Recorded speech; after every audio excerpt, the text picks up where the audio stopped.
ไหว้เจ้าที่ตามที่หลวงปู่ศิลาบอกเนาะเพิ่นให้คาถามานำนะครับหลายคนก็กังวลว่าคาถาเนี่ยท่องบ่ได้จำบ่ได้จังซี้นะแล้วเวลาที่อธิษฐานเป็นภาษาไทยน้อมถวายได้ไหมนะครับคาถานั้นก็คืออิติสุขโตอะระหังพุทโธนะโมพุทธายะปัทวีคงคาพระภูมิเทวาขามามิหังเนี่ยเฮาท่องเป็นภาษาไทยก็ได้ทุกคนนะครับแล้วก็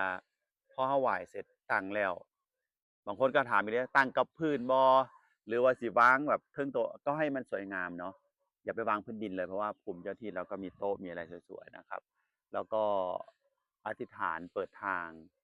เปิดบารมีโดยเฉพาะคนที่ทำมาค้าขายนะไหว้เจ้าที่เนี่ย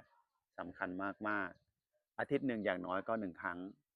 แต่ถ้าเกิดบางคนเนี่ยค้าขายทุกวันอยากให้เงินเข้าซุมื้อๆน่ะก็แนะนำเลยว่าไหว้ทุกมื้อก็แฮ่งดีนะครับเพราะว่าหลวงปู่เนี่ย ถือว่าเป็นพระภูมิบารมีเพิ่นแนะนำหยังเฮ็ดแล้วดีมากๆใครเฮ็ดแล้วคอมเมนต์เว้าสู่กันฟังนะครับอาจารย์ก็ไหว้ทุกอาทิตย์มีวันพระ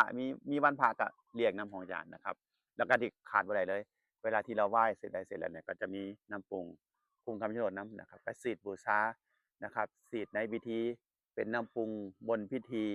นะครับโบราณสีดบูชาสักการะเดี๋ยวปาตะกร้าไว้ให้ไผสนใจส่วนไผที่มีคำถาม